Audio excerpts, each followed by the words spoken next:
begin to talk to each other and that we begin to develop a different narrative that moves throughout the black community. You know, when you come through the community, if you ever come off the Jackie Robinson Parkway in Brooklyn, come on to Eastern Parkway, and there's posters all up and down the street. Right out the exit, there's posters on Eastern Parkway. There's posters out on 116th Street here in Harlem. All of the posters that are promoting something in the black community are promoting a party. Every one of them is about a jump up, jump down, some kind of a party. There's not anybody promoting serious dialogue, forums where people come together and arrive at some clarity.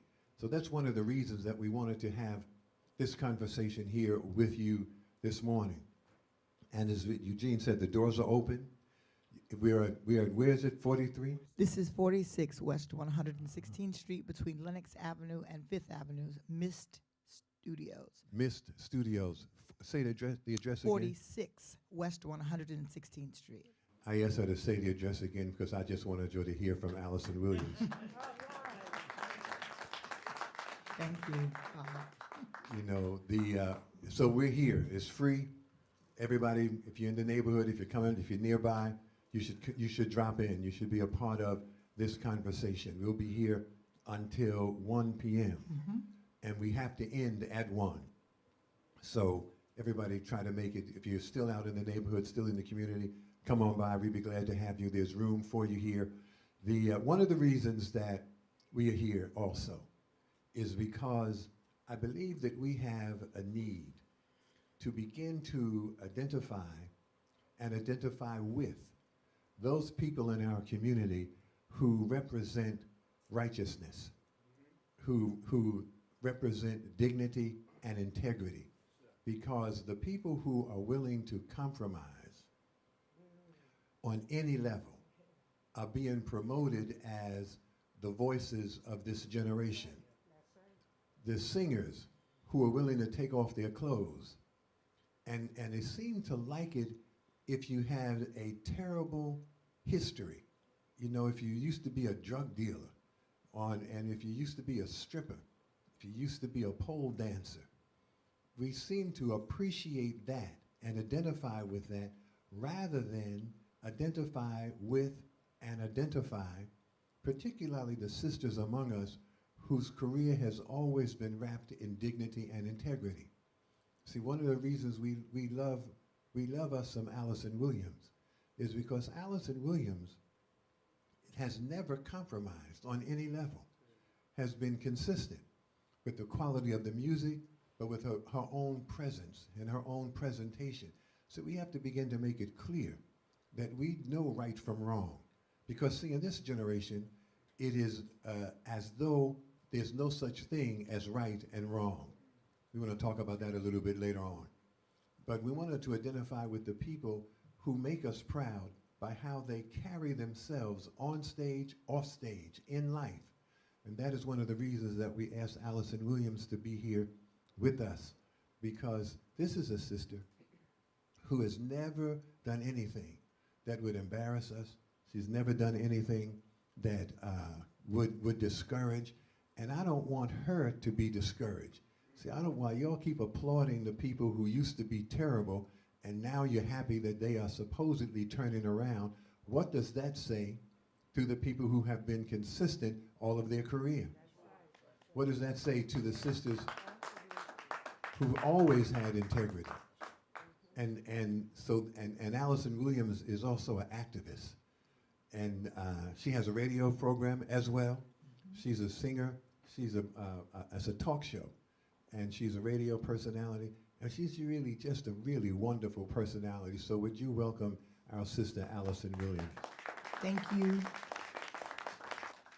Thank you so much.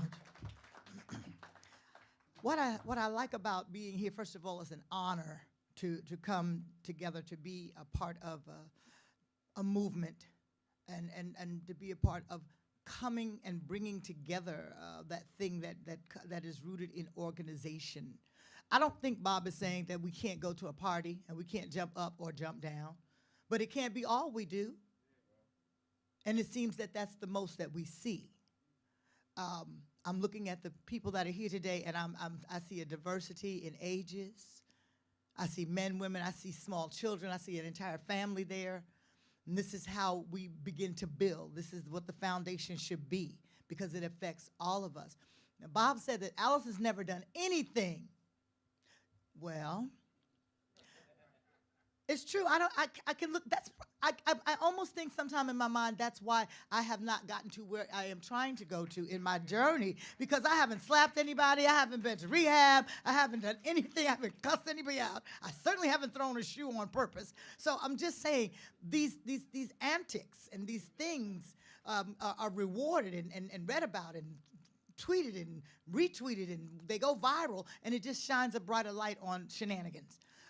I know why I probably did not zig or zag as many as some or as much as most. It's because I had a mother at home who, if I did that, we just didn't do it. You know, I left home knowing, I don't care where you are, I don't care how old you get to be, this is how you're going to conduct yourself, because you represent more than just you, and you represent this family and beyond, and that's that. And when you go out, you can call it fear. You can, yeah, I feared my mother. Oh, yes. And she still was my friend.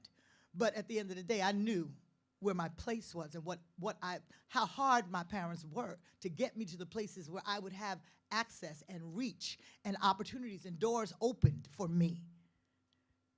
To take that and throw it back in their face. Well, that's what happens when you come out of a community where it might be a lot of drugs and it might be a lot of lack or lack of access and look at no hope. But you get, because you're talented, you get an opportunity to get out of that by way of entertainment, or maybe it's sports, but you end up out of the hood. Then you go and get on the tour bus and take guns with you? What would make you want to do that? I would never want to see that again. If I could do anything, I'd try to go back and reach back and help my community, but I'm not going to still be in the game. It doesn't make sense. It doesn't make sense. So if you all have not been following the other meetings that we've had that were not broadcast, we're reaching a much larger audience now being broadcast live. We've been talking about ways to eradicate, to eliminate, to do away with the hateful, violent lyrics that we hear in a lot of our rap and hip-hop music or rap music that create this mindset and promote violence against our women and our men. Because the things that you validate are the things that you'll tolerate. And if you'll listen to this music, or if you'll listen to a station that plays it, or the people that we spoke into, the sponsors that buy time on these stations that play this music, and it's really deep. I think everyone has, yes, the right to freedom of speech. But it's up to you what you choose to speak about and how you choose to put it out there.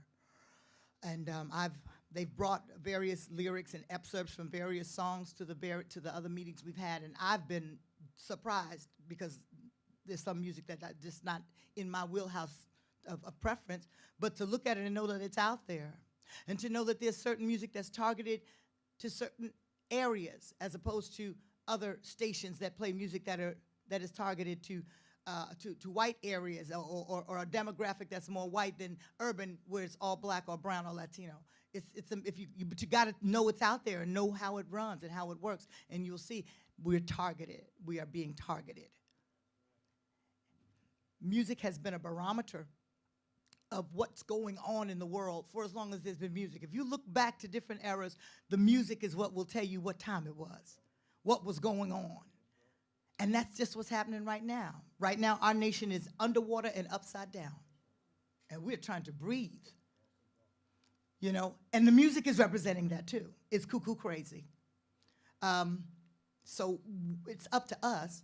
One thing I learned as I was coming along in music, because communications was my sidebar in college, I didn't realize that radio, the FCC, and so on and so forth, we can make a difference in that. If you heard something at between 8 and 9 o'clock on a certain station, you can go down there and ask to speak to who's in charge and say, I have a problem with this, and I heard that. Now, I don't know if it makes an immediate change or difference, but we have the right to do that. because it's run by the government. I mean, that's the radio, the airwaves. We have a say in that, but nobody goes to the radio station and says anything, or knows that they can. At least raise the question. So I didn't know that for a while either, and then I realized, wow. So if we're able to do that, then we're able to make a change, or to at least get the conversation started. Am I right, Bob? Those things, those are facts. The FCC has been taken over by the mega corporations. So they have stripped broadcasting of any regulations. So now the FCC's newest ruling is that the licensee, the owner, controls content, and they can put on anything they want to put on. Oh, so it's changed. It used to be that you could go to the station and complain about what you heard, but they don't have to respond any longer. The mega corporations have taken over the FCC, probably starting when Colin Powell's son was the FCC commissioner, and he said that he didn't know what in the public interest meant, so that the corporations can now own and control the whole process. That is part of what we are up against. However, one of the things we want to talk to you about is where the power still is. Because see, back in the day, when we were organizing the little organization here in Harlem, it came out of Louds County, Alabama. Y'all might have heard it. This little group called the Black Panther Party. We said that the power is with the people. And it really is. It still is. And we want to talk a little bit about that power that you currently own and how we can use that power even more effectively and use our resources as a political tool. See, one of the things that we want to talk about is that you do have, there's our values are under attack. And our core values are what powers us and sustains us. But now those values are under attack to the point where we don't, as I said earlier, we don't know right from wrong. We were in a forum out in Chicago, and that came up, and there's a brother in the crowd who said, well, who's going to say what's right? Who's going to say what's wrong? How do we know what is right and what is wrong? And with those values under attack, look what happens here recently. There's a guy, a rapper, who has named himself Savage, right? 21 Savage. Now, 21 Savage, now his parents gave him a Hebrew name. So he's got this righteous name that he was given, but he changed it and calls himself Savage. See, once the oppressor gets inside your head, the oppressor doesn't even have to be present. You'll start calling yourself the N-word. You'll start naming yourself after gangsters. You'll start calling yourself a savage. Now, 21 Savage has been detained by ICE for a violation of his visa, right? Visa. And people are concerned about that. And ICE is probably engaged in something that is in fact inappropriate, because he had just before he was arrested, he had made some negative comments, or I wouldn't say negative, he made some critical comments about ICE and the immigration policy on a late night TV show. And there's a concern that he is being punished for speaking out like he did in his rap, questioning the credibility of ICE. So there's a concern that ICE is doing that as a retribution. And so people are concerned. See, that's interesting. It's kind of peculiar, because as long as he was calling for killing black people, when he is no concern, and when he has a song that says, I've got shooters lined up to spray your whole neighborhood, when he's talking about kidnapping him and another guy, have a song, the latest song, where they talk about how they are kidnapping a woman off the street. And now that we have kidnapped her, we're going to take her, and she's going to go down on the whole crew. And then it says, and then when we finish with her, you can come get her. This is the same lyric, the same guy who has a song that says, I don't care, I've got shooters lined up to spray your whole neighborhood. And I don't give a F who I hit. And they always use the N-word. I maintain that they use the N-word to make it clear who they're talking about. They don't want the owners and managers, the people who own them, the people who book their tours, the people that book them on late night TV shows. They don't want those people to think they're talking about their daughters. So they use the N-word to make it clear that they're talking about your daughters. So they target black women for violence. We're talking about rhetoric that encourages violence against black women. Somebody said that there was a concern for freedom of speech. I'm talking about only the rhetoric that denigrates black women and goes even further and actually romanticizes and calls for and encourages violence against black women. That is what we oppose. And as long as he's doing that, there's no alarm. There's no outcry. There's no real concern. But when he offends ICE, then he gets arrested. You know, I don't believe he should have been arrested by ICE, but I don't know if he should not have been arrested by Vice.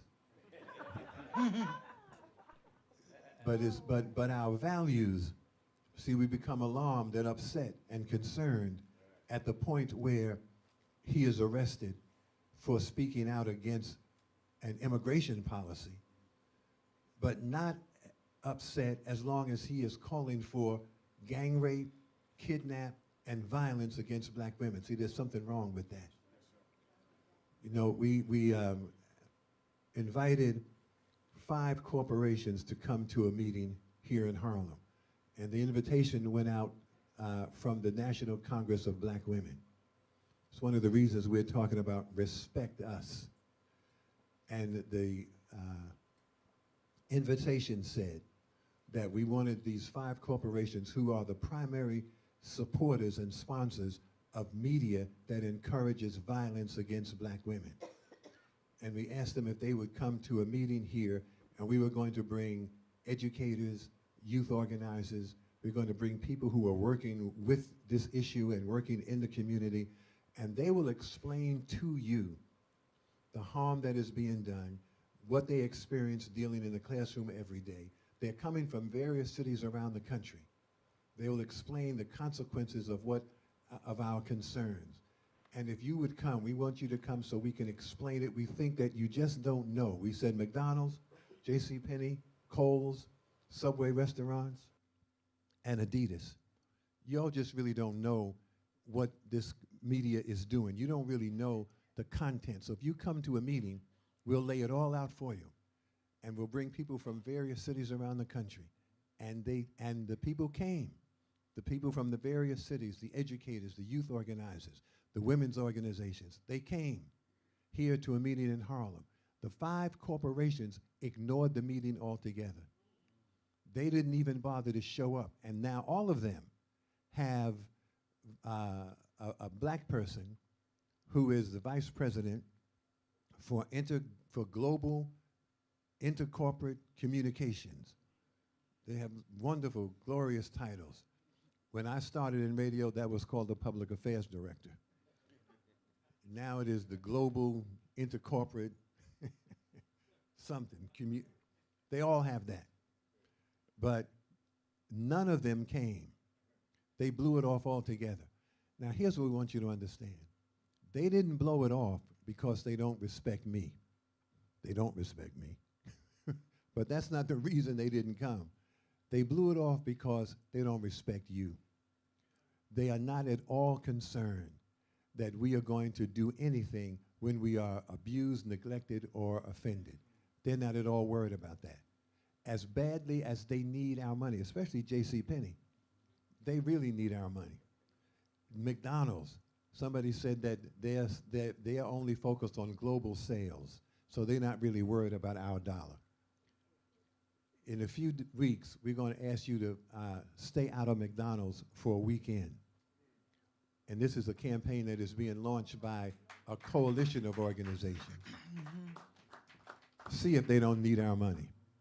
We're going to ask you to stay out of Subway restaurants on on a weekend.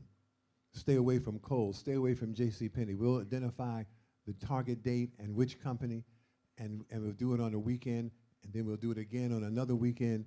See whether or not they appreciate our dollars. What their concern is, they're not concerned because they don't believe that you will respond, even if we ask you not to attend, not to go there. They don't think that you have that kind of discipline. They don't think that you realize how important your dollars are. In the last speech that Dr. King made, you've all heard the last speech in Memphis, where he said that we have to attach economic withdrawal to our direct action. And that is what we are doing, picking up on that strategy of economic withdrawal done strategically in order to demonstrate to people our power and the reasons why they must respect us. Too much of what we have is taken for granted. I want you to hear from some of the people that are here, and I want you to hear the kind of work that they are doing in their own community. Our brother Damon Jones is here from Westchester County with the Blacks in Law Enforcement of America. But in addition to Blacks in Law Enforcement of America, he is very much a political organizer, political activist in Westchester County. I keep telling him that we're going to run him for office. He keeps ducking. But I'm telling you, we need to put people in office who, once we put them there, we don't have to keep their feet to the fire. See, we understand the whole political process backwards. That we say, put them in office and then keep their feet to the fire. We need to put them in office and go on about our business knowing that they are looking out for our interests. There's got to be people who come up from among us. But I want you to hear from Damon as he talks about the work that he is doing in Westchester County, and as well as how it begins to filter out into the rest of the tri-state area. Damon Jones. Sit in, okay. How's everybody doing? Great. As always, it's an honor to come and talk to my people, and I thank Bob Law for giving us the opportunity to talk about issues that's relevant to the Black community in New York, where I live at, in Westchester County, and throughout the nation. I am, my profession, I'm a correction officer. 28 years working for the Westchester County Department of Correction. But I'm also been blessed to be a part of what we call Black law enforcement activists. When people like Roger Abel and different people from NYPD that started the Guardians and the Grand Council of Guardians, Charles Billups, and different Black law enforcement officers that were conscious-minded, I was mentored by them. And being part of these organizations, not just discussing police and community relationships, but discussing the issues that are in the Black community, the issues that create crime and violence, the issues that affect Black families, Black women, and the mass incarceration of Black men, not just in New York, but all over the globe. And in the process of discussing these issues and being vocal on police criminality, not police brutality, but police criminality, that almost an everyday occurrence in the Black community, I started to look at the political process, because we could discuss that, we could march, we could do all that, but if our elected officials that represents our communities in the districts that are a majority Black, if these elected officials are not passing proper legislation, only thing we doing is wearing out our Nikes, right? It's symbolism without substance, because we have to have legislation. So we wonder why cops never go to jail, right? They could violate policy, but violating policy is not a crime. So we have to match the legislation to the policy, and we have to address those issues. So what we were doing in Westchester is from a grassroots level, is educating people on the issues, not just police criminality, but whatever's going on in the black community, and creating a block of votes. So and holding our politicians accountable. And in that process, we said, okay, well, how do we get the information to the people, right? So we started a radio show called People Before Politics. Then we started a website called Black Westchester Magazine. Then we went to print, coming out once a month. And in that, we empowered the people to talk to the issues. And we empowered ourselves, because then the politicians started looking.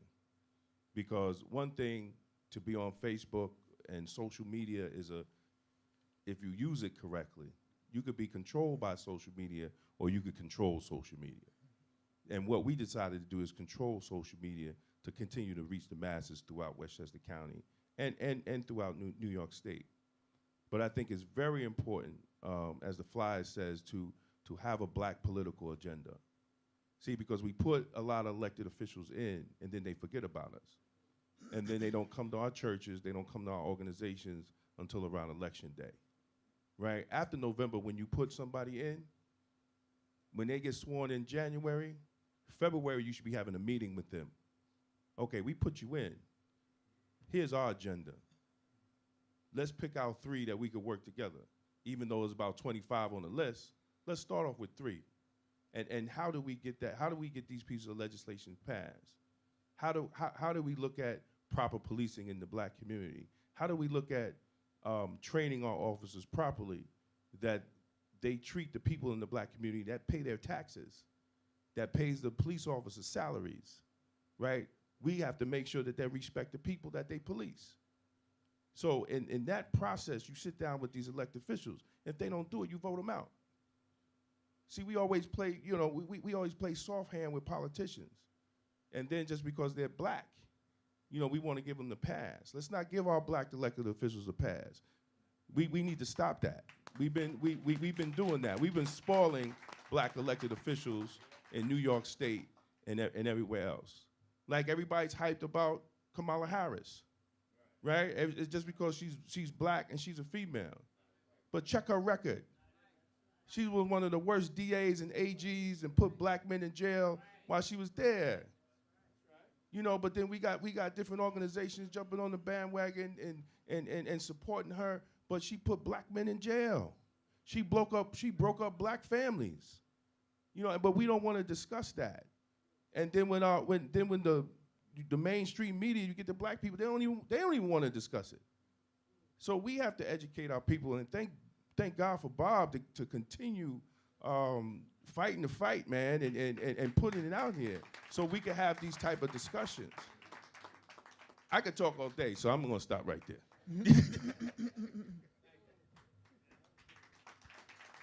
Damon Jones, we're going to continue the conversation and come back and forth again to Damon. There's a lot that we're going to try to cover in the time that we have.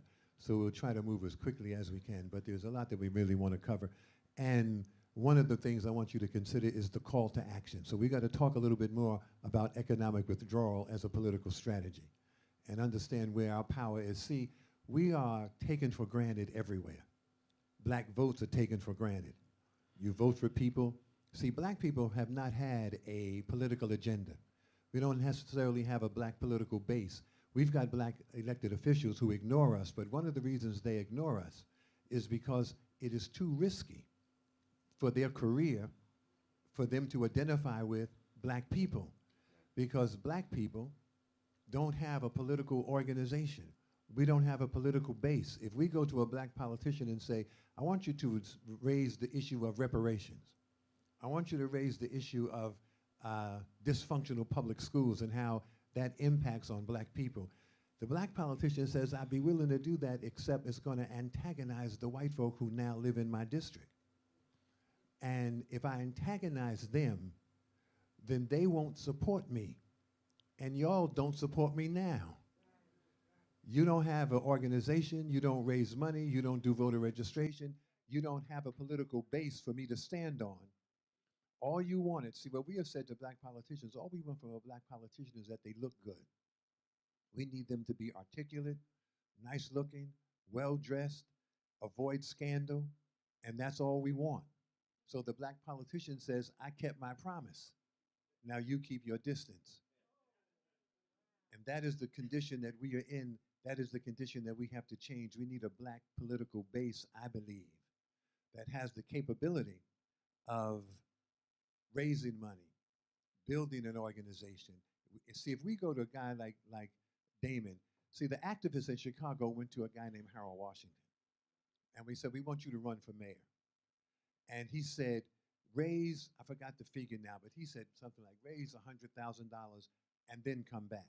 Show me that you have that kind of capability. Because people will call you, people call me, some attorneys call me, and they say, we decided that you should run for office.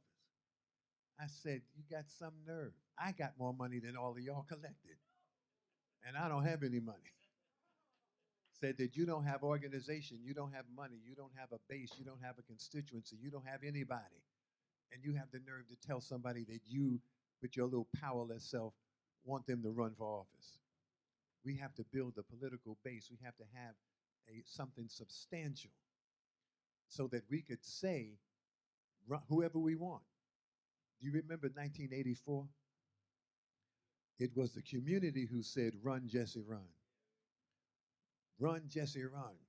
And we were fully prepared to back that up.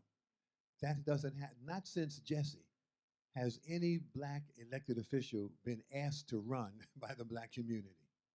People announce that they are going to run, and then we have to decide whether or not we're going to support them. Jesse was the only one who came out of a people-powered movement where we literally said, run, Jesse, run, and Jesse ran.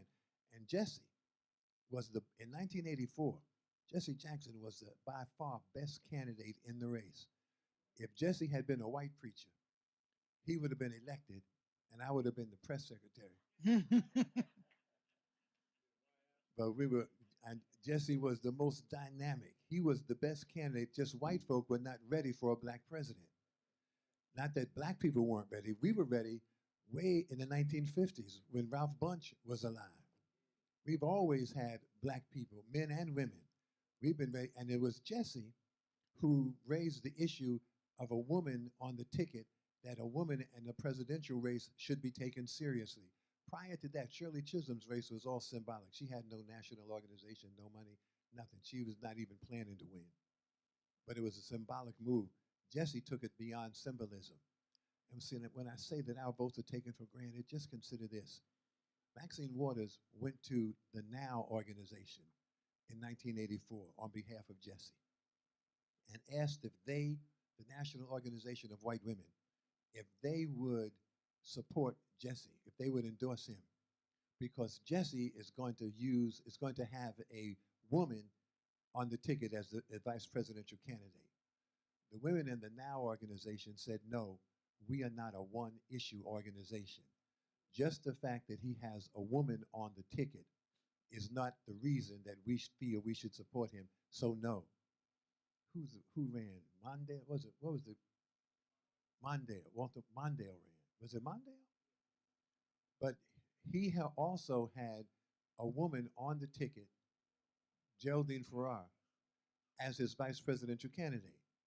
The NOW organization announced that they were endorsing him because he had a woman on the ticket. Black vote taken for granted, and it's still taken for granted. And so and what's new has to be how we change that. So it remains in place because we are able to be taken for granted. We're going to talk about what we have to do in order to change that. But I agree with Damon. You have to stop giving people a pass. People come to us and they say, I'm going to be the first black woman to have citywide office, so support me. I'm going to be the first black woman to have statewide office, so you have to support me. I'm going to be the first black person here and the first black person there. And based on that alone, you should support me. We have to take it beyond that. And we can't take it beyond that until we spend some of the time developing a black political agenda. So if we say, Here's what we want.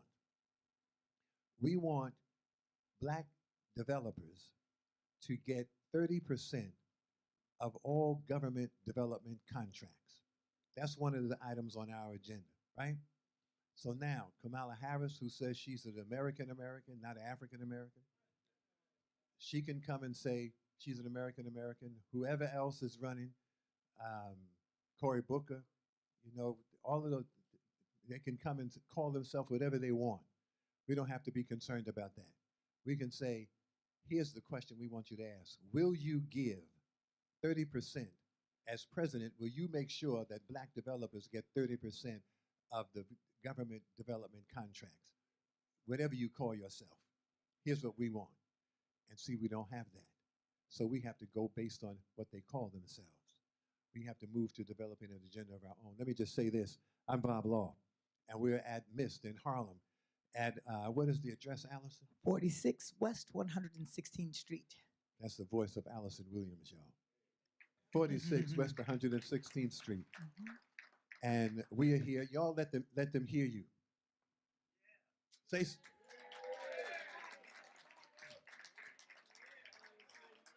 We have an incredible group of people that took time out on a Saturday morning to come and hear what needs to be heard, and to get a feel of what it is that we're trying to do. And I'm hoping that before the 1 o'clock time comes, that we may even field some questions, because it's important that if you're not sure, or maybe some of these issues have not been on your, in your radar, well, now how can I help? What can we do?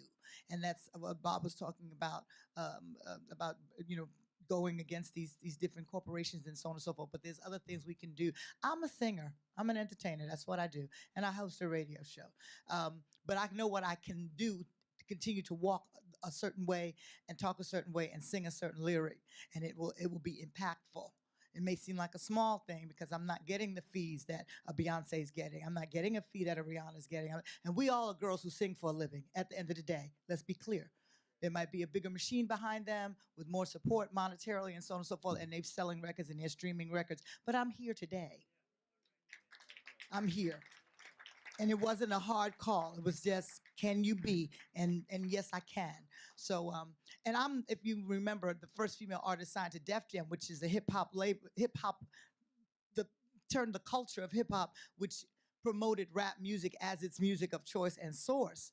It's just that the music has become something other than what we started it to be. And I can say it because I was there from the beginning. Before there was a brick and mortar building, before there was a label, before we knew what the colors were gonna be and the jacket was gonna look like, and the songs were being written, and I was there, all of us together, telling our stories, but certainly not killing each other. We weren't doing it. LL wasn't doing it. Houdini wasn't doing it. They weren't doing it. Flavor Flav, Chuck D, they weren't doing it. They were giving you awareness. They were conscientious. They told the story. But this has become something different, and we've got to reel it in. So, and I thank you, Bob. I just want to go back for correcting me and making us aware of the changes that have happened in the FCC. Thank you for doing that. That's another reason to be present, is that you will learn and get it all straight, get your facts in order. Let me say again that you are invited. We are on the air right now. We're live from WBAI at 99.5 in FM, Powerhouse FM signal, heard in the tri-state area, what New York calls, the radio calls the metro area. And if you were in the metro area, which includes Nassau and Suffolk County, if you're in Harlem right now, the doors are open. This forum is free. There are folks here. Let people know that y'all are here. Say something. So you can come down and be part of the group. And we are going to move to a Q&A. You can come down, be part of the group. It's free. The doors are open right now. So if you're in the neighborhood, if you live nearby, if you can drive by, walk by, come on in. Come and spend this a couple of hours. So how much time? We got about an hour and 10 minutes. Good. We're going to get into I'm trying to give some other people a chance to get here, just to be a part of the mix. But at the same time, we are on the air. We're reaching a whole lot more people by being on the air. So we appreciate WBAI in broadcasting this community forum. This is the first in a series of community forums that we are going to do with the National Black Leadership Alliance. We're going to be moving them around the city. We're going to be in Brooklyn next month. We'll be in Queens the month after. We're going to move it around and try to take these forums to the community. And they won't all be on Saturday morning. I think next month it'll be on Thursday evening. On Saturday morning, around this time, I think On the Count is ordinarily on the air. And so at 10, all right, and so they've allowed us to have that space, but we don't want to have to bump the same people every month. So instead of being on Saturday morning next month, we'll be on Thursday, so that we kind of move this around. But if you're in the neighborhood, come on by, come here with us, spend another hour or so with us, about an hour and 10 minutes, because in a moment we're moving to the call to action. Allison has a sister that she's going to introduce. Absolutely. Actually, it's someone that Bob saw, and because of he was so impressed, he wanted to shine some light on her. Her name, and I want to make sure I pronounce it right, Yelverton. Her name is Karen Yelverton. She is a poet, and her brand is Angelic Creations, and she's got a book called Poetry Between Sisters. And I'm hoping that she will not only grace us with her words, but give us her sight on I know that this is about positivity towards women and between sisters around the world. Good morning, everyone. Almost afternoon. We could do better than that, right? I'm just happy and very blessed to be here with you all. Like they said, I met Mr. Law a couple of weeks ago at another event. And, you know, whenever I'm blessed to be a part of something, I always know there's something else coming with that. A lot of times I feel like I'm alone doing these things. I work with young girls, and originally from New York, I left to travel. I've lived in Atlanta, California, several other places. New York is my home. I returned here to be a caregiver for my mom and my uncle until they both passed. And people would often say that I'm gonna be blessed, but in the process of doing this, I started to write. You know, I also was too involved in the entertainment business, acting and modeling, but I was never comfortable because so many different opportunities that came my way, they wanted me to sacrifice different things that I wasn't willing to do. If my mother wasn't able to watch it, I was able to do videos, but if she couldn't watch it, then I didn't want to be a part of it. So I had to be able to show people that you can actually do it. You know, you can still be who you are and be this phenomenal woman, but you don't have to be naked when you do it, you know, and you don't have to, and now it's just so much going on. So I'm gonna let some of the words speak for themselves. Like she said, I do have a book out, and you know, there is something that you can do on a regular basis. Connect with the youth. It's so important that we do that. We cannot get away from that. We created what we see, whether we like it or not. And so what we can do is reach out to them. They might have been born with the technology, but we have the wisdom. So my goal, as I've worked in several schools throughout the tri-state area, and I continue to do with different organizations, is to continue to connect us together, because they're phenomenal people and so are we. But they need the guidance because they don't know. We don't have the biggest platform, like my sister said. You know, this queen is, I already know, you can just feel the energy with certain people when you meet them. And it's not easy to do what we do, but I'm just so happy to be here with all of you. So I want to go along and say, in the presence of Black History Month, let's do a poem. This poem is actually, and I have to stand up, I'm sorry. I love my audience, so I'm going to stand up and share this with you.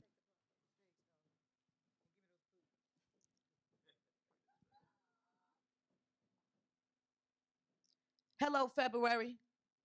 So much history hidden must be revealed since your existence. Carter J. Woodson, we must pay homage with a moment of silence. Sir Hotep, I'm honored. Let's start by understanding that there was a plan for February in celebration of the Black man. Frederick Douglass and Abraham Lincoln Earth Day played a role in why February was chosen. Formerly known as the Negro History Week, to gain attention to his mission and to help school visions, we have always been in demand with the book and plan in hand. So please stop with the ignorant conversations. We have a lot of work to do around this nation. The distractions have us distracted, unable to look and see beyond the factors, deliberately poisoning water with celebrity bailouts, while we have a celebrity as a president. worrying about his hairpiece, when he's been sexually assaulting women for decades, when we should be researching those not frequently on the news, unlabeled and unreported, mostly extorted for their knowledge, wisdom, and views, and like how they refuse to label the KKK a terrorist group. Been in existence since hate meant evil. Tens and hundreds of thousands hung while they still in celebration and sung. And the facts have been documented. We are the first creation. And you know what? I'm tired of being patient with these baby steps while they killing our babies all across this nation. Satan showing no remorse or respect, so they tend to neglect, but instead on the negative they reflect, created by those responsible for cutting the check to improve the conditions, so he thinks that is best, to represent with his gun to get respect, but instead takes the wrong life. Now 2 more families are left stressed, trying to decide and figure out their next move. Should they stay or move out the neighborhood? And to think that this all took place because in school, they couldn't prove who was the illest dude. To stick up Smooth on the block, but Smooth didn't want no beef. He just wanted to go to school and recite Desmond Tutu for Black History Month, a humanitarian he admired and looked up to. Found out later that they killed the wrong dude. Moment of silence. Time's up. Enough with the Willie lynching tactics. We must do what's right. So much to be proud of. So many unknown heroes and sheroes to explore with our families as we tour. This in every Black history moment in time. Setting aside the negativity of social media, radio, and the television. Reading, learning, and earning. Educating yourself or someone else. Armed, ready mentally to take on those distractions that will help you self-destruct. While our ancestors have proven our strength, that baton has been passed on to us. So trust in yourself to make a better change. Too many have died and too many have suffered. Too many unknown graves not to make a bigger and better difference. Ladies and gentlemen, you will never know until you try.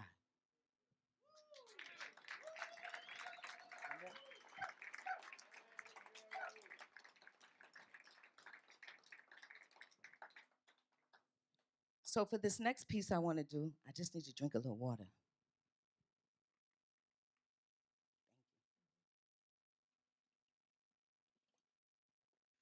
Water is life.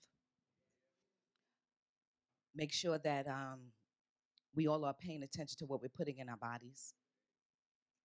Cancer is a man-made disease.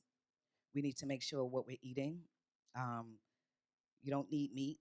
No disrespect to our meat eaters, but just look into what we're doing to our bodies.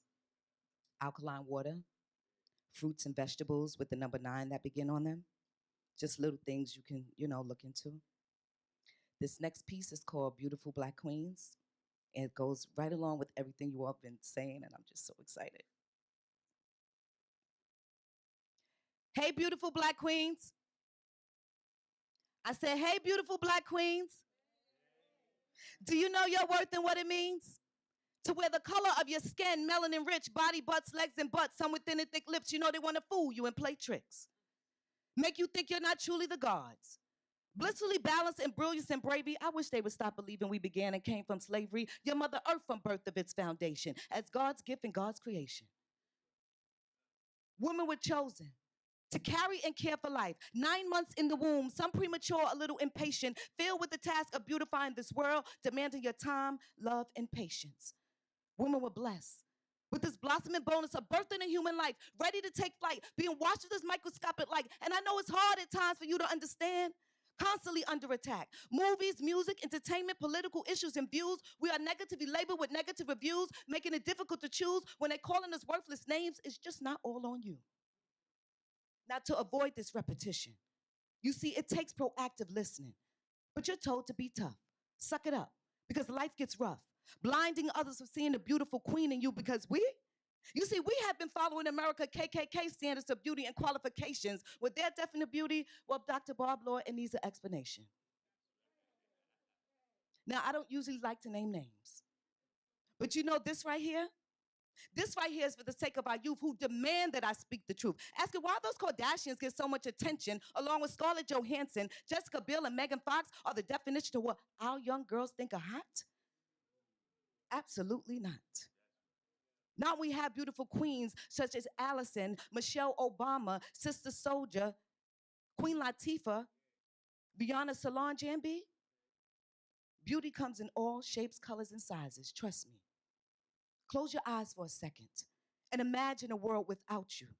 Without your beautiful, bold self, brightening up this world with the presence of your style, your smile, your swagger, your happiness makes them mad. Questioning why you do what you do as you accomplish any and everything you put that mind to. I've met so many beautiful, bold, bodacious women of color, and as I look around this room, I could tell you're one of them too.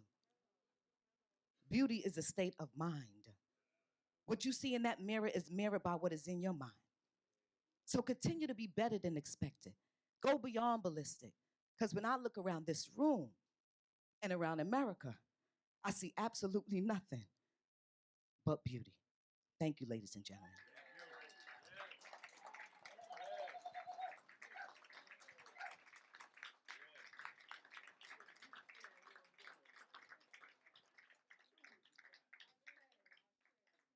Thank you so much for this opportunity. I cannot do this without you.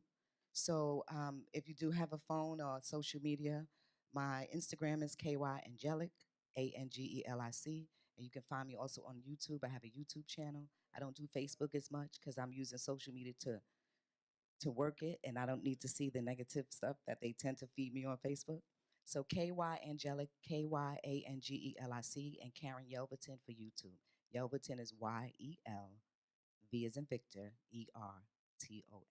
Thank you very much. Karen Yellowton. Indeed.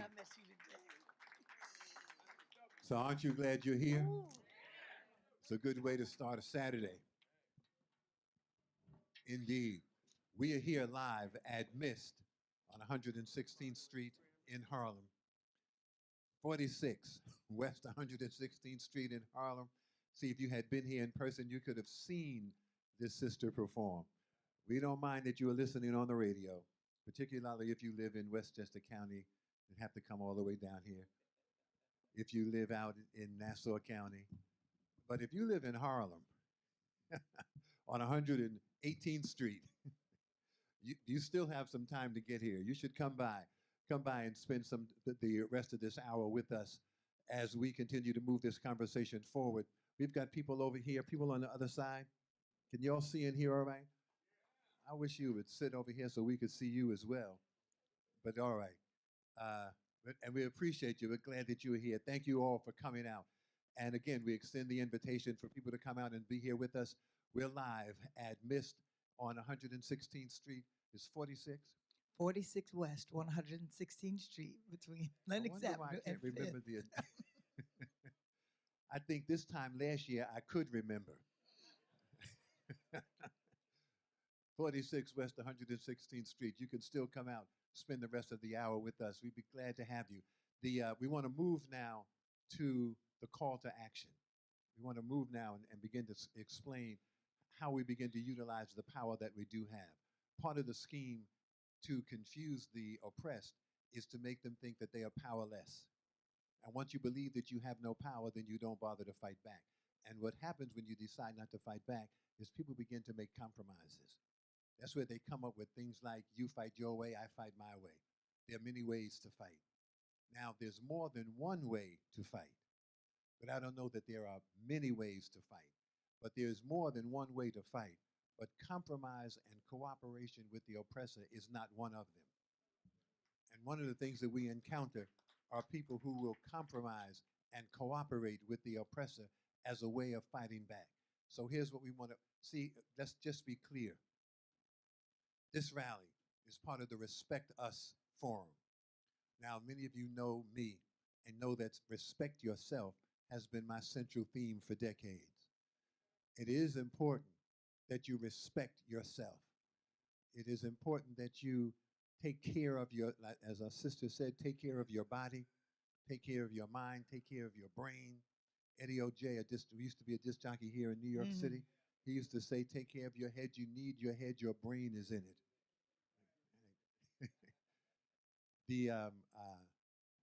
It is important that you respect yourself, that you not do things that are harmful, that you not put things in your nose and take things, drink things and smoke things and inject things that are harmful, that are going to destroy you, and you're unborn. So it is important that you respect yourself, but it is also important, y'all, that we begin to teach people that they have to respect us. We're not appealing to anybody to respect us.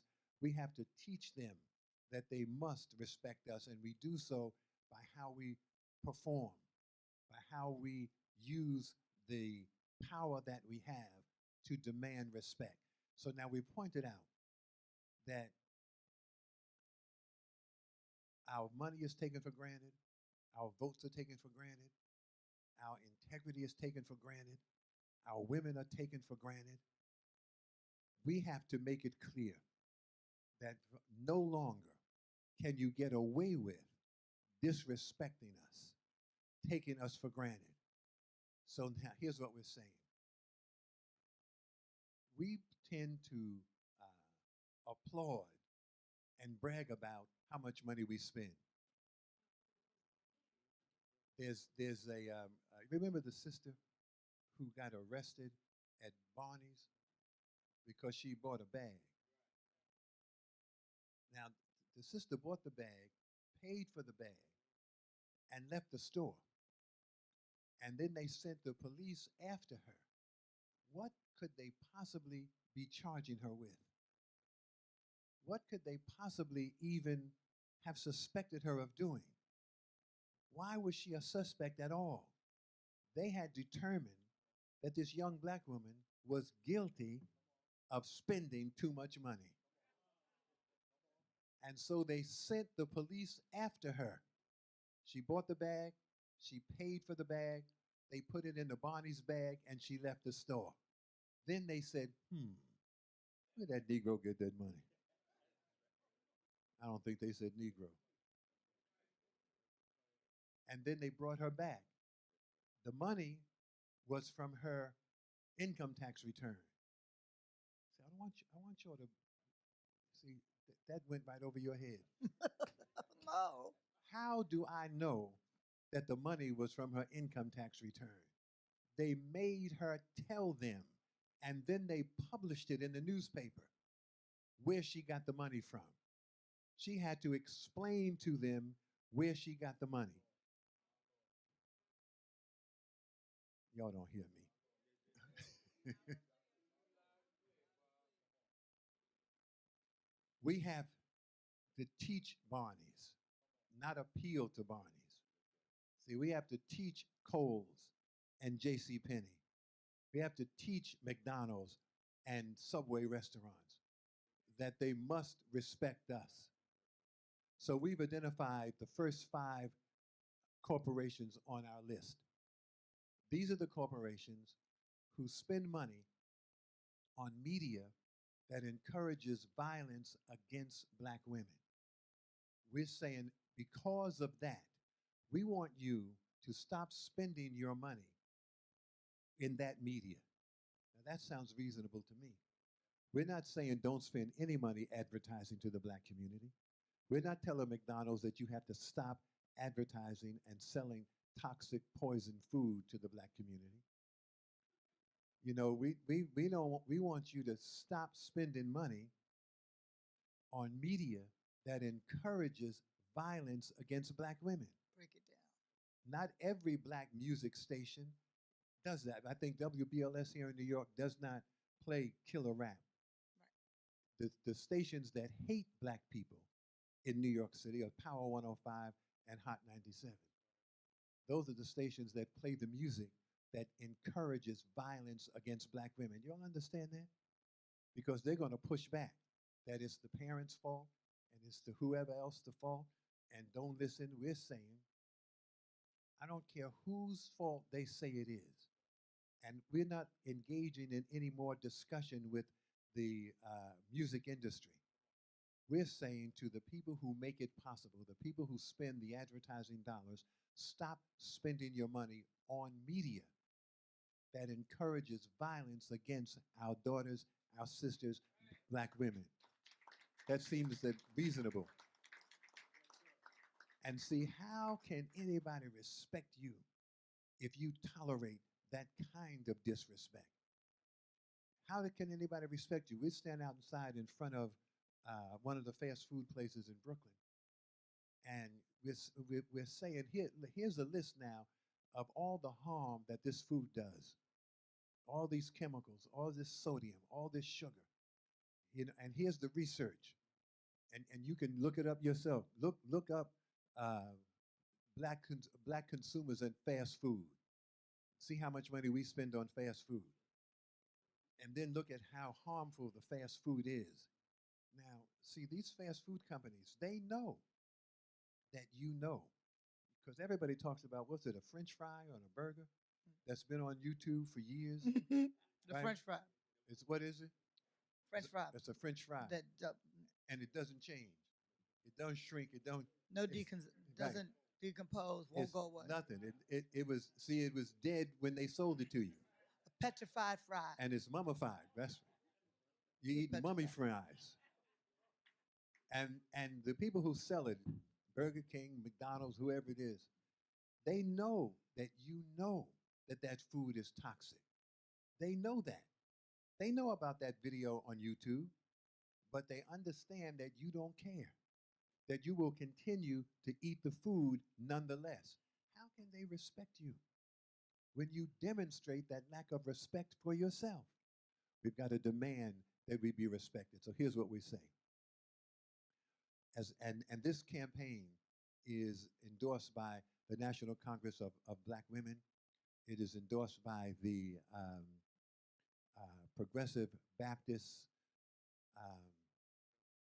it's a long name, the Progressive Baptist Conference Social Action Committee. And these are the Progressive Baptists from around the country. It's endorsed by the Clear the Airwaves Project. It's endorsed by a number of other organizations, and we're getting more and more people signing on to endorse it. And what we're calling for is that we'll publish the list of companies. And we're saying to you periodically, we will say, this is the company we want you to stay away from this weekend. So there'll be a weekend we'll ask you not to go to McDonald's. McDonald's is laughing at us. They say, sure, ask the black people not to come in here. They can't help themselves. They love these mummy fries. They can't help themselves. They love toxic food. The food is high in sodium. It raises cholesterol. It does all kind of things that is harmful. The JCPenney is in trouble financially. They need your money. We go to JCPenney and say, we'd like to explain to you the impact of the media that you support. And they won't even come and hear it. They won't even talk. They blow us off, confident that your dollars, as much as they need your money, will continue to flow. One weekend, we'll say, stay out of JCPenney. And we'll say, stay out of McDonald's. And we'll do it more than once. But it's not too much to ask that you use economic withdrawal as a tactic. Use economic withdrawal as a strategy. See, we have become very, very accustomed, and we like the fact that we spend a lot of money. That's why they call that fighter what's the boy's name? Money making Mayweather. And you know, now, Mayweather is one of the best fighters ever. He's an excellent, excellent fighter. So they don't call him anything that praises how well he performs. They call him money making, because they think money making is more important than how excellent he is as an athlete. We think that there's some prestige in how much we spend. We spend more than anybody else. We outspend our counterparts in every single category. We think that money, that you can buy respect. We think that you can spend money, and that you spend that money that is going to cause people to respect you. That's why people who have no real self-value feel that it is necessary to adorn themselves with things that other people recognize as being of value. So they have to wear 4 and 5 gold chains because they know that themselves naked are of no value. So let me put on some gold chains because I know that you know that gold chains are valuable. I need gold chains. I need designer clothes. Is it Gucci? There's even a rapper who named himself after a clothing line. Lord help him. But Gucci did a T-shirt that cost $90. Yep, They did a T-shirt that comes up. It's like a turtleneck, Sweater. a sweater, and it comes up over your mouth, Mouth. comes all the way up to here, right under your nose, over your mouth, and they've got a space cut out for your mouth, and then they've got these red lips painted on the mouth opening. So it's like a sweater in blackface. And then when they put it out, there was a pushback. And Gucci said that, oh, no, we didn't mean any harm. We respect diversity. You know, we respect all people. We're sorry if we offended anybody. Nowhere in there did they say we didn't mean to offend black people. They don't even give you the courtesy of acknowledging that you were the ones who were offended. But the reason they did that shirt in the first place is because they have such little regard for black people to begin with. There's a number of other ethnic groups, I can assure you. They would never have even taken a chance putting out a shirt or a sweater that would have at all been offensive to Jewish people. They would have never even taken the risk of putting out any kind of a garment that would have been at all offensive to the gay community. The only people that they have so little regard for that they will take a chance putting out something without even considering its impact on us is us. Because they are confident that there are so many black people who have such low self-esteem that they will be very willing to buy a Gucci product in order to increase their sense of value. They understand how to market to powerless people. We have to make it clear that we are going to use the significant power that we have. How much money are we spending annually? It's up to something 1.6 billion, something like trillions. See, y'all know. And we are proud of the fact that we are spending over $1 trillion. There was a representative from Nike addressing a black audience, and he said that, and I saw this on video, I guess it's on YouTube, and he said that young black men are driving the success of Nike because what young black men buy, young white men buy. What young black men buy, young Latino men buy. And he said it's global, that young black men are the trendsetters globally driving the success of Nike. The brothers in the audience started applauding. I said, what are y'all applauding for? What is that? You are pleased to find out that you are empowering other people with your money, and they put no money back in empowering you. We believe that spending our money is going to empower us. Spending our money is going to trick people into respecting us. But thoughtful people know better. These corporations understand that they give nothing for your money, and you keep giving them their money. How can they possibly respect you? And so the call to action is easy. Economic withdrawal as a political strategy. Are y'all with that? Yes.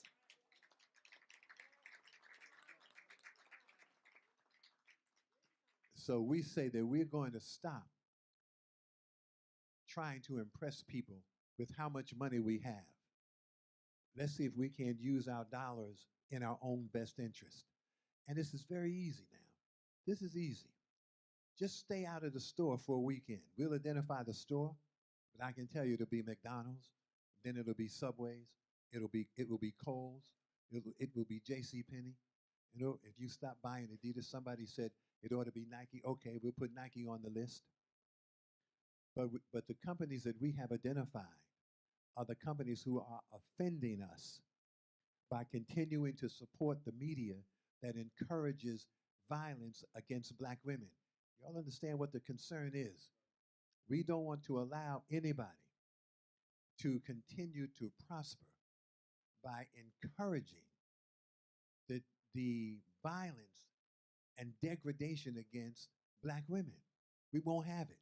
Y'all with that? Absolutely. We say no to that. And this is easy. You don't have to march in the street. You don't have to risk getting arrested. Even the people on your job don't even have to know you're doing this. You don't have to take any chances. Risk anything. One weekend, we'll say, stay out of McDonald's. I need you to stay out of McDonald's. Another weekend, we'll say, stay out of J.C. Penney, and we need you to stay out of J.C. Penney. See, here's what happened. They ignored us. That's their tradition. Reverend Leon Sullivan in Philadelphia, who started OIC, Opportunities in Industrial Center. Reverend Leon Sullivan had a complaint that a bakery in Philadelphia would not hire black people. They had stores all throughout the black community, just like Edmund's Bakery in New York City. When I was in Brooklyn Core in the 1960s, we had the same issue with Edmund's Bakery, and they would not hire black people. However, their stores were all throughout the black community, but they wouldn't hire black people. And so Leon Sullivan called the president of the bakery and asked if he and a group of ministers could come and meet with them. The same thing that we did with these 5 corporations. And they did the same thing. They blew it off. They said, I have time to meet with these preachers. I'm busy. And so he wouldn't even meet. Now, Leon Sullivan had organized at least 100 preachers. And on the same Sunday, see, that's what we're trying to do here in New York. We call it Sanction Sunday, where we use economic sanctions as a political tool. On Sanction Sunday, or from over 100 pulpits, the word went out, don't buy at that bakery. That was Sunday. By Wednesday, the president of the company was on the phone saying, Reverend Dr. Sullivan, please, sir, when will you be in your office? I need to come and talk to you. See, we need to demonstrate the kind of power and clout that we actually have. So we're not going back to those companies again. When we ask you to stay out, we want you to, if you will stay out, people who are listening to this around the tri-state area, when you listen for, I'll talk about it on BAI, if they let me. Just imagine them not letting me say what I want to say. But we'll announce it. And we also have a coalition of preachers. And from over those pulpits, we'll call for the first Sanction Sunday to announce the weekend not to spend any money with the target company for that weekend. Y'all think you can do that? The people who are listening to this on the radio, wave your hand if you're down with this. If you're in your car, beep your horn. Economic withdrawal, Dr. King's plan. We want to do that because that is where we have much power. And that's only step one. Then it comes back to what Damon had mentioned earlier about being able to say to elected officials. See, we have to, you remember Minister Farrakhan said, justice or else. And so then some people got confused with the or else. See, the or else was supposed to apply to everything that we do. You have to have an or else. If we're going to go to people who disrespect us and say to McDonald's, we want you to do something. We want you to take your ads off the media that encourages violence against black women, or else. And if we don't have an or else, then they are not going to respond. So we say, or else we'll stop spending our money with you. Elected officials who ignore us. We have to say now to black and white elected officials throughout New York City, New Jersey, we have to begin to say to them that you must represent us. You must answer the questions that we have for you. You must identify with 5 areas that we identify as critical. You have to answer that, or else we'll run somebody against you. If you're not prepared to challenge them, then they will continue to dismiss your threat. They don't love us. None of these elected officials love us. It's about the only one who really loves us is Charles Barron.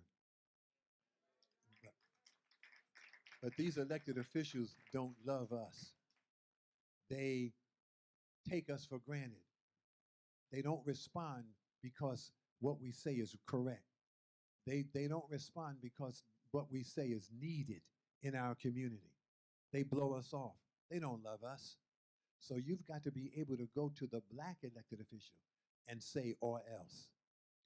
In 1990, when we look at the school system, and the school system, the New York Times a couple of weeks ago did an article on how segregated the schools are in New York City, and the segregated and unequal is what Jonathan Kozol, a white educator, has described as savage inequalities. And so black parents have decided to forget about integrating the schools as a solution, give up on integration, and are turning to independent black schools. That's one of the reasons that the National Black Leadership Alliance founded an organization called GRACE, where we raise money and give the money to standalone independent black schools. It's easy to get the GRACE money. We've got a criteria so that nobody rips us off and nobody commits any kind of fraud in claiming to be a school. We can check and find out if you're a school, but that's all you have to be is a real school. And then GRACE will give you money. And we're trying to create an alternative to the public school system, because the public school system is intentionally trying to break the spirit and destroy the intellect of our children. We don't want to debate with that anymore. We don't want to have to discuss it. We say, if you want to leave your children in a dysfunctional public school system that is breaking their spirit, go ahead and do it. We're going to create an alternative to the public schools. But in 1990, I brought a lawsuit against the public schools. We were able to prove, we can still prove it, that the public schools are teaching white supremacy, and that the public schools are teaching way below grade level only in those schools that are black and brown. David Dinkins was the mayor at that time. You talk about, see, just having a black face in a high place. And David Dinkins was the one who brought the lawsuit against the children in our class action lawsuit to prevent them from getting into court. It was the black mayor who filed the litigation to block our lawsuit and not allow the 9 school children to have their day in court to make the case on behalf of quality public education. The black mayor is the one who blocked it. There needs to be a black political agenda that identifies critical issues, and regardless of who you are, black, white, Latino, indigenous, regardless of who you are, regardless of who you say you are, regardless of what you call yourself, we could care less. Here's the issues. And you have to identify positively with these issues. If you say that this is what you will do, when the activists went to Harold Washington in Chicago and asked him to run for mayor, he asked them to raise the money to show that he ought to take them seriously. They raised the money and showed him they had the money, and then they said, now here's what we want you to do, Harold. When you get in office, the first thing we want you to do is fire the police commissioner. Say that publicly in this campaign. Make that promise. And if you promise that, we'll support you. He said, I'm down. You raise the money, and I promise. And the first thing he did when he got in office was fire the police commissioner. See, we need to say to the mayor, to the candidates for mayor, first thing we want you to do when you get in office is hire a black scholar as chancellor in New York City. No mayor, including the black mayor, has been willing to do that. Put a black scholar as chancellor, since that's the mayor's appointment. And see, if you have that on your list, then it doesn't make any difference if the black candidate says, I'm not the black mayor.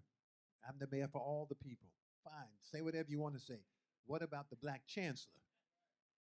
And see, if you don't have any agenda item, then the black mayor, who's afraid to say he's black, will say, I'm not the black mayor, and get away with it.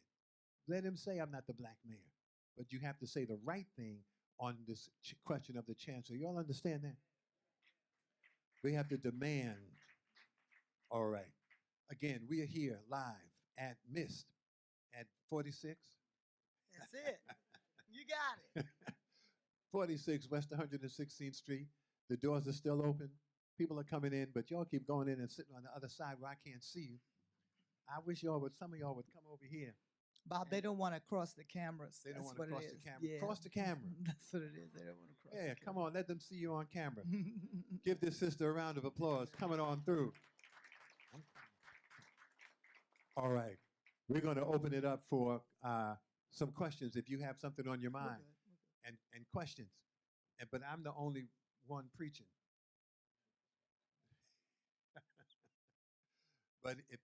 We want you to engage in the conversation. I can't see y'all over there. So if you have a question over to my right, There's a question here. okay, wait 1 minute. If you have a question on the other side, you're gonna have to at least come up here so we can see you. All right, and we can also hand you the mic. All right, yes, sir. Say where you're from. Much respect to the Honorable Allison Williams and Bob Law, Chris Curry from Jamaica, Queens. Um, my question to you is, what do you suggest that the parents and the grandparents say to their children with regard to the sanction? Because basically it's the youth who are going into specifically McDonald's. What suggestions you have that they can break it down to their children when there's pushback from their children saying, why should I not purchase this weekend? Well, really, my real answer is what Allison mentioned earlier. When your mama say you can't do it, you can't do it. That's it. You don't have any explanations about why you can't do it. I know when my mother said do something, I was 40 years old and had to do it. Or not. Yes, but I understand the question, though. But really, that answer is really not wrong. We need to begin re-establishing a sense of priority. See, the only reason that if your mother says don't go to McDonald's, the only reason you will push back is if you don't respect your mother's opinion, if you don't respect your mother's wisdom. See, mothers and fathers are going to have to establish what is right and what is wrong, and you have faith in it. I would see if I was a kid and I wanted to go to McDonald's. I don't think there was a McDonald's when I was a kid, but there was a Chicken Delight though. Right? Yes. And if I wanted to go, if my mother said no, that was it. I didn't have an opportunity to. Ma, I want to go. Everybody's going. They might be, but you're not. But what can happen though is it can be an opportunity to help heighten or lift their consciousness, and let the parent just say why we're not doing this, why we are demanding that people respect us. Depending on how young they are, they might not get it. If they're teenagers, they should get it. They're teenagers. Let the parent just explain why we're doing it. But just explain it. Just say that this is the reason why we're doing this. Parents, these are the companies that are supporting the media that encourages violence against women, and I'm not having it. So this weekend, we're joining the national movement for economic withdrawal. This weekend, we're demanding that everybody respect us and just insist. But don't become engaged in a long debate with your own child, even if it is a teenager. But it does give you an opportunity to teach, though, and explain what it is. Just explain it. Just explain it, and they will push back anyway. They will push back. They will say, it doesn't make any difference. That music, they're not talking about me. They'll have all kinds of excuses. You just say why we're doing it, and then insist that your family commit a revolutionary act on this particular weekend.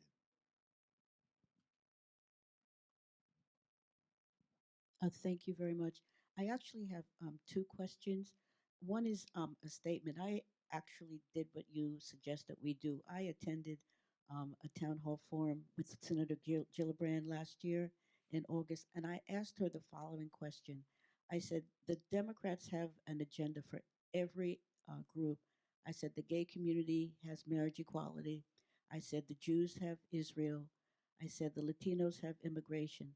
I said, but what's the Black agenda? I said, there doesn't seem to be anything that's specific for Black folks. And she literally just stared at me because she had no answer for about 5 minutes.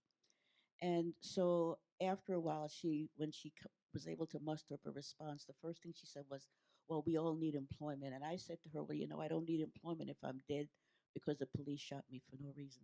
So I think one thing that we are not really doing, not just here, we're not talking about all of the our elected political leaders who are failing us, our civic leaders who are failing us. It's like we have no friends, we have nobody. We're out here by ourselves.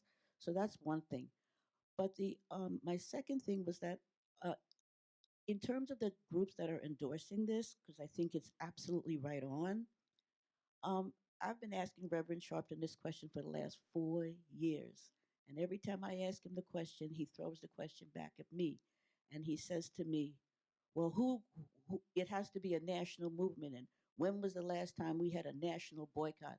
Because that's the only thing that's successful. And what are you thinking? For the last 4 years, he's been saying, well, you know, when we have those conventions in April, we're going to talk about it. And he's been saying this for 4 years. So I'm just asking if you're going to ask him to sign on. Excuse me, ma'am. My name's Patricia Loffman. I'm from the Upper West Side. Thank you so much. Thank you for coming out here with us. We will put out, once the initial call is made, there are people who are aware of this movement building, and we are reaching out to everybody, and not everybody. We're reaching out to people and asking them to endorse it and to support it.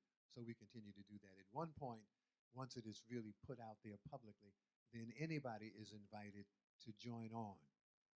But the core groups are being recruited, and we know that there are people who have organizations. The organizations already have a political agenda. We're not really challenging them to depart from what they are about and become a part of this. If they hear about it and they find that they can identify with it and support it, then they are welcome. And so we are not turning down anybody who actually hears it and volunteers to be and to endorse it. So if the National Action Network decides that they want to endorse this kind of an initiative, then that's fine. But we have a number of people, and to make it a national movement, this is already a national movement, and it will do fine. We just need to pick the date particularly with the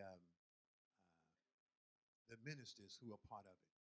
We need them to kind of come together and agree on the date, because everybody else, the National Congress of Black Women, which is a national organization, the National Black Leadership Alliance, this is a national organization. We've already agreed on the strategy, the tactic, the targets. We just now need to come up with the date. So I can assure you, this is Saturday. By next Saturday, we will have the date. And then we will start talking about it on the air, and talking about it on the air in various cities. People who are part of this network are on the air in Atlanta. They are on the air in Washington, D.C. They are on the air in Milwaukee, Wisconsin. We've got somewhat of a national network of broadcasters who are also part of this. And so we should be able to announce very soon the first target and the first date. All right? Bob, we also just want to mention, I'm hoping that we can, that today for you all that are here, and we wish more were, but you'll be here the next time, that Sister Yelverton has her books for sale. We just did two transactions right here. I didn't know what was going on at first. I didn't know really what was happening, and then I said, "Oh, okay, we got it." So we're supporting her, and we have a gentleman here that has a question. Come on down, and then another, Brother Beach, is going to be up next. Good afternoon, panel. My name is Craig Williams. I live in the Bronx. I was born in St. Nicholas Projects around the corner from here. I don't have a question, but I have a proposal. I've been thinking about something for quite a few years now. I don't know how to do it. Maybe somebody can help me. It's called Brothers Keepers Law. By that, you got to make police accountable for killing black youth. Okay?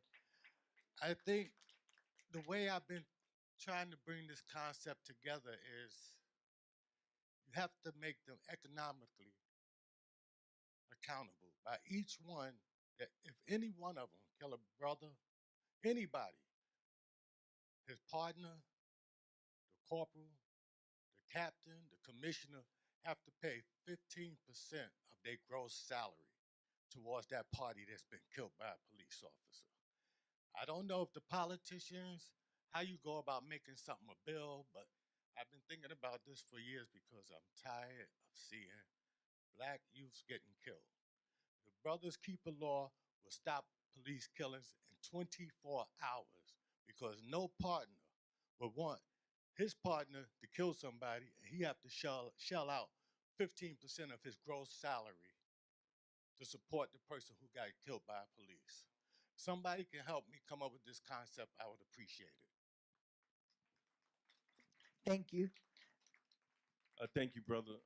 We have our organization have proposed Sorry. proposed pieces of legislation to address that. First thing, when a municipality is sued by a victim of police criminality, um, the officer goes scot-free because the municipality identified him. So that means the officer can retire, he can get his pension, and nothing happens.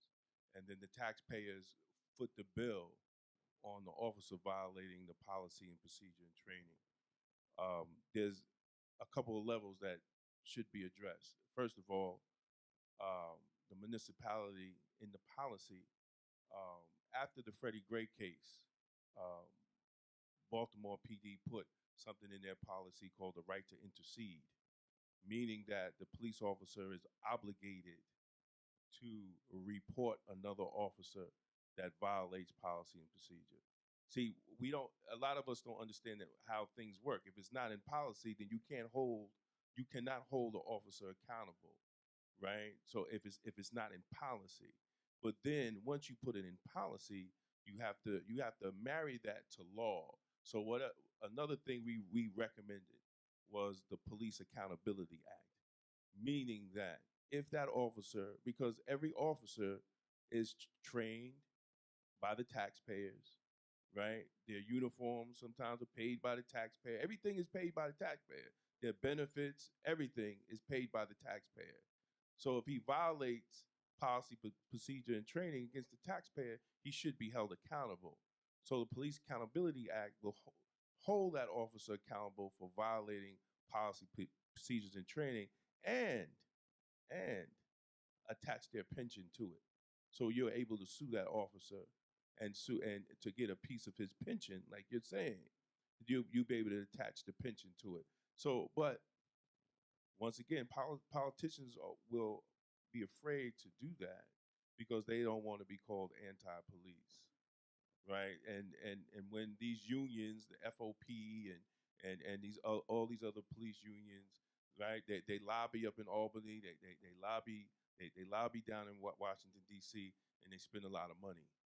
So a lot of times the politicians will step away from that. But we already put that out there. We already proposed all that, and we have been talking about that in New York and the national level. But a lot of times you don't hear from Black law enforcement, right? You don't hear from us, and the ones that speak out, we don't get the national attention other than the sister that responded to the unions when they attacked Nike for supporting Kaepernick. You know, that went viral when the sister from the National Black Police Association spoke out against that. So you don't really hear what Black law enforcement, conscious Black law enforcement, has to say. But we do talk to the politicians. We do push these issues on the politicians. But local media and the politicians, they won't let y'all know what we're doing on it because they don't want to see Black officers. They don't want you to see Black officers talking about police brutality and defending the community. They still want they still want a bridge between us and the community, right? Because they want to keep us weak. But there's a lot of us in there that's fighting. I'll have a press conference 10 o'clock in the morning, and I'll go to briefing at night and look at the white cops like, what? You know, so we're out there. The problem is we don't get the support because people don't see us standing up.